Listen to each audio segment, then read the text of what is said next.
So if you're not aware what this game is and why there's such hype around it, such drama around this game as well, it's because this was a classic RPG that so many people loved. It was actually built upon like a tabletop RPG, and it was known as one of the best, not just vampire games, but one of the best video game RPGs of all time as well, simply because the amount of choices, the amount of different classes that you could play as. I have no understanding as to why that game was so popular. If only I knew. How's it going? Welcome back, my wonderful wise ones, to a great video today, because we are going to discuss Vampire The Masquerade Bloodlines 2, the long-awaited sequel to that classic game. And what was so interesting about the original Vampire The Masquerade Bloodlines is you would have different identities, different classes, different, positions in the vampire society, and you could roleplay as each one of these, and it would be a completely different game because of that. So it was very much known for, deep choices and a kind of integrated society mechanic, which, let's be honest, most games don't achieve. You're goddamn right. And what people loved so much about the older games is it just gave you so many different solutions and opportunities for progressing the story. So basically it would turn out completely different, and similar to like how Fallout has like a faction mechanic of the older games like New Vegas or Karma systems, Vampire the Masquerade had something similar akin to the Vampire's Masquerade, blending in with society, not revealing to the greater world that you are in fact a vampire. So they finally announced that they were working on Bloodlines 2, and it's been stuck in development hell for a very long time, and it got passed around like a goddamn street whore. It got passed around, okay, my wise ones, and it's ended up with the developers who have made some pretty good horror cinematic experiences. I would say that this is new for them to make a massive, kind of sprawling RPG, and a lot of people aren't happy with the look of this game simply because it seems like it's making the formula much more simple, much more straightforward for modern audiences, stripping back some of the RPG elements and focusing more on the combat, okay? And actually the combat reminds me a lot of Dishonored, and the RPG mechanics themselves are more akin to, storytelling games like Telltale or Mass Effect, where basically characters will respond and, react differently to what you say. This is where the fun begins. So now I would describe this game more akin to something like Mass Effect, more akin to something like Deus Ex, Mankind Revolution, or something more like the Telltale series games, in which basically characters respond to your actions, what you say. They will apparently form memories on your conversations and have, some kind of background meter that we can't see going on in the background, basically aligning them to you or, making them hate you. So almost like a reputation system and, a like/dislike system that we saw with companions in Fallout.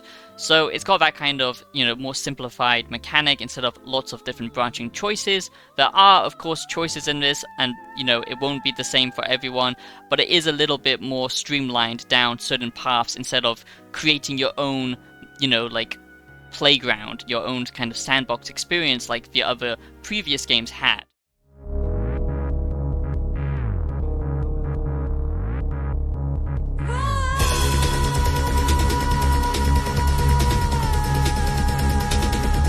Even if my pants were on fire, I would not take them off in front of you.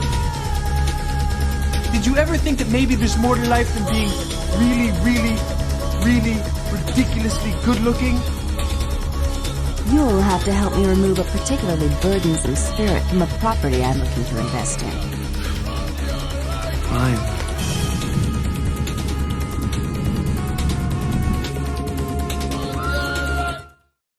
So welcome back, my wise ones. Today I am going to be discussing the reviews and the conversation around this game. I like to do this to break down big releases that I am very much interested in, talk about, the conversation around the game before release, what you can kind of expect, an overview, and then dive deep into my early review. But I will be doing a Bloodlines 2 review, and I will be discussing what the Vampire The Masquerade Bloodlines 2 reviews are actually going to be, because I have seen a lot of mixed opinions. A lot of people aren't happy with the game. Now, for me, okay, I've only dabbled with the original game, okay, and they have, made kind of spin-off games since then. None of them have been fantastic, if I'm honest. This, to me, appeals to me because I love vampire games. I love the idea of being a vampire, maybe because I am secretly a blood-sucking monster, who knows. But I love the idea of, having more vampire games. In fact, one of my favorite games of all time is Vampir. That game is so underrated, such a classic RPG, and it's such a great game. Yeah, the combat isn't great, but the world, the ambience is fantastic, and maybe I'll talk about that at some point. And this, to me, actually appeals to me based on, the hands-on and everything that I've seen at events and everything. The combat is actually fun. So if the combat is good, that is one of the main things for me, Not every game has to be a deep RPG, and I understand why people are upset simply because of the name of this game. I think if they called it something completely different, kind of rebranded it, set in the same universe, then that would have maybe been better. But of course, recognition sells. Companies know this, and it's a scummy thing to do. But honestly, it does still have an RPG bones to it. It's more of a simplified modern day RPG where it's focused more around your abilities, your combat. But there are, story elements that actually have the RPG side of things. Obviously not as in-depth, which is kind of sad, but if the combat is good, the world is interesting, and there are choices to be made, then I'm a pretty happy camper. I love games like this that actually blend good cinematic storytelling with fun combat and an interesting world. And for the most part, I do think Vampire The Masquerade Bloodlines is achieving that. It's just not, the same level that we got before. Now, it's undeniable that it's losing the charm of the original, but at the same time, it's kind of taking itself more seriously. Like, the original game had some wackiness to it, and it had a lot of flavor, and that's what made it fun. This time around, I feel like it's kind of trying to take itself more seriously, but I am a little bit concerned about the writing. From what I have seen, some of it slaps, some of it is great, back and forth, very tense, and some of it, instead of being wacky like the first game had, which it had some interesting NPCs that would just kind of, take you by surprise, now some of the writing seems a little bit cringe. And I don't use that word lightly because you can say everything is cringe, but what I mean is, modern day games have this, and it's not just modern day games, it's modern day media. They have this idea that to make writing interesting, it needs to kind of break the fourth wall. It needs to kind of have a wink-wink moment or a little joke here and there. What the fuck is going on here? Instead of being interesting or complicated, it has to pull these little one-liners. You can look at games like Avowed to, kind of draw comparison. I haven't seen many moments of that, but there are times where the writing seems just like very, on the nose, and the voice actor in your head seems to have a lot of strange lines now and then. Now, if you love games like the older Vampire Bloodlines game, or just deep RPGs in general, and, you're tired of modern day games kind of holding your hand, and you want to customize your experience yourself, and you're interested in, tweaking this game when it comes out with mods and stuff like that, well, I have you covered thanks to today's sponsor, Xmod, which allows for you to customize your games. So if you are interested in playing this game with mods, tweaking your experience more, allowing more freedom, on release, Xmod will actually patch this, and they will add a bunch of trainers to it, like I've shown you. They will add a bunch of mods as well. So all you need to do is go to notify me when it's launched, and you will get access to all of the trainers and mods. As you can see with the original, they've already added tons and tons of different trainers to customize your experience. Xmod is a platform that unlocks thousands of free cheats, mods, and trainers for your favorite single-player PC games. Now, I've always felt that games are like a canvas, and mods are the paintbrush. They basically allow you to create your own unique experience, and that's why I love modding so much. Now, the main features of Xmod is it supports over 5,000 PC games, from massive AAA games to smaller indie titles. It works well with popular games like The Witcher 3, Red Dead Redemption 2, Cyberpunk 2077, or Skyrim or Fallout, you name it, it has you covered. With regular updates, it stays compatible with brand new games releasing day one. So, if you're like me and you've been addicted to Borderlands 4 for the last few days, well, perhaps you're looking for some trainers, some mods to up your game, and basically tweak it, because let's be honest, Borderlands 4 does need some tweaking. Why not change the difficulty to one-shot kills? One-shot kills. Well, thanks to Xmod, now you can, because Borderlands 4 is now available. You can select from a list of trainers like Infinite Health, Infinite Shield, or, as I demonstrated, one-hit kills. But don't be sad, little Jimmy, the fun doesn't stop there, because it doesn't just cover trainers, but also mods. So you can get things like frame generation to boost that FPS, or perhaps you want better weapons, difficulty tweaks. You can find tons of different mods for all of your favorite games on Xmod. So what are you waiting for? Get modding today by using Xmod. Link below in the description. Make sure you go check it out and enjoy the games at their full potential with Xmod. So the other small thing that has me concerned is the AI in this game, and of course this is all based on the early access stuff. Hopefully it's been patched since then, but the AI seems to be pretty brain dead, very confused. It's so unimmersive when you can do like stealth takedowns, you know, big loud attacks, and the other enemies aren't noticing anything or they'll glitch out. And it kind of takes away the whole point of a game like this, where, you know, it's about the masquerade, it's about keeping up appearances, when the AI itself is quite brain dead and don't actually react to what you're doing. Of course, there has been a lot of drama and controversy around this game, and that's simply because of the fact that, you know, it's not much of an RPG anymore, and the fact that they were trying to paywall. They were basically trying to hide certain clans behind a paywall, which of course is complete bullshit, because, you know, every single clan should be accessible, as that is the main part of the game, and the fact that they were trying to do that is very, very scummy. And they have actually addressed that. That's no longer the case. That was a lot of big drama around this game. A lot of people saying they were going to boycott it simply because of that, because, you know, walling off a main segment of the game. You know, the whole point is playing as different clan members, the replayability of this game, seeing how, you know, your personality can change, the story, the combat, because now it's more about how your clan member is tied to a certain combat skill, and actually this will change the difficulty level of the game as well, because some abilities are just going to be way more overpowered compared to other clan members, but they were trying to actually hide that behind a paywall. So obviously that's terrible, but they have actually corrected that. That's no longer the case. So for people who were interested, you know, maybe now you can give it more of a chance. So that's basically been the main, you know, conversations around Bloodlines 2, and I do think Vampire The Masquerade Bloodlines 2 review videos will be all over the place, honestly. It's going to have a mixed response. You're going to have a bunch of angry fans from the past. You're going to have a lot of people who aren't happy with the writing approach, or others who, you know, are just kind of, yeah. And you're going to get the people who absolutely love this game. I think it will be an actual cult classic.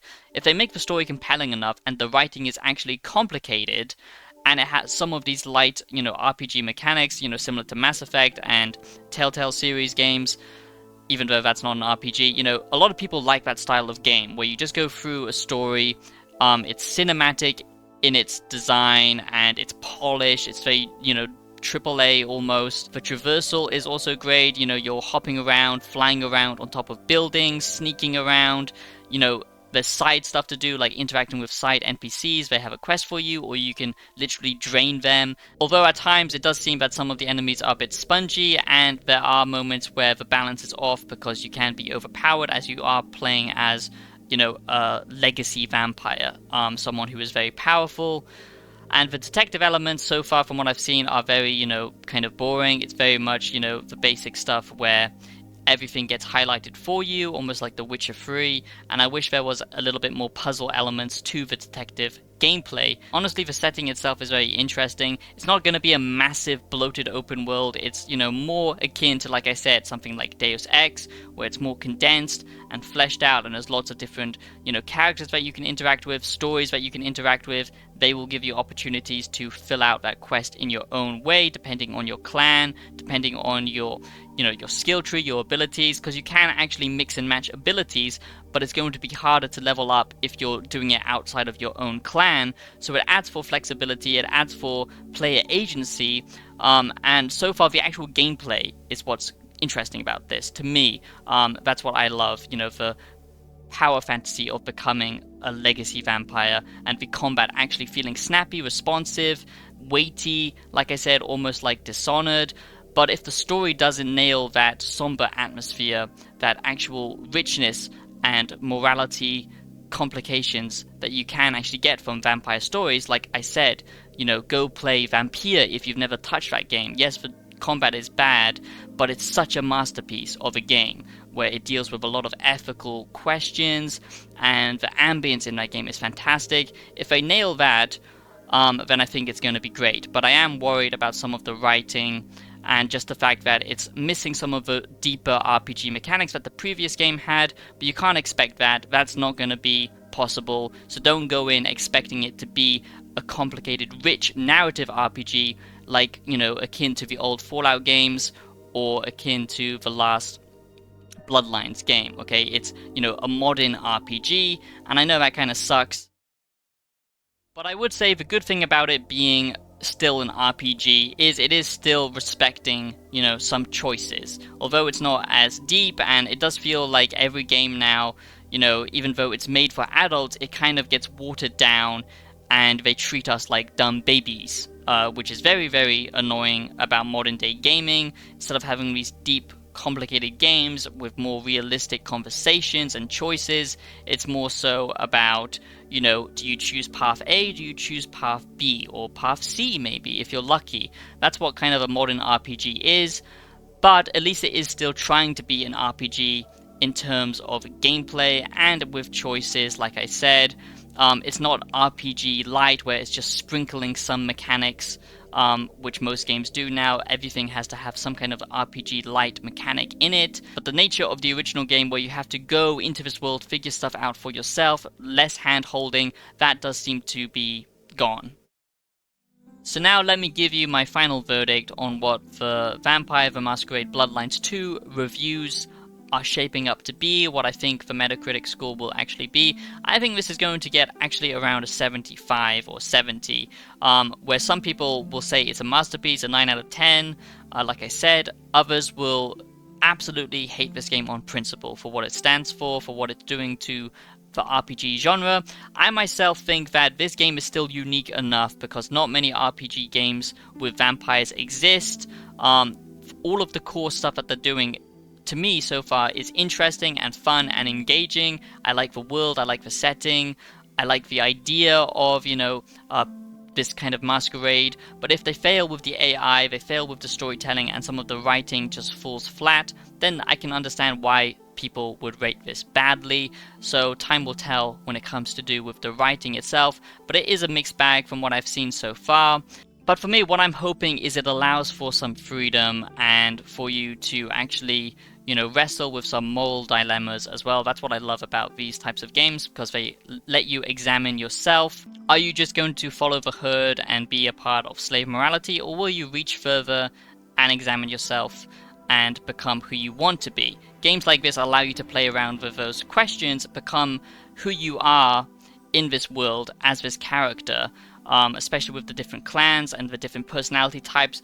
But if all of the story, you know, pathways kind of follow the same thing, then I think it could be very disappointing. So thank you for watching, my wise ones. Make sure that you like this video so it actually gets out there, because the YouTube algorithm likes to eat us alive, us creators under 100k. So please help support the channel, become a member, get access to a bunch of extra videos, shout outs at the end as well. I like to just quickly shout out Pong and Steve Meister for being my highest members at the moment.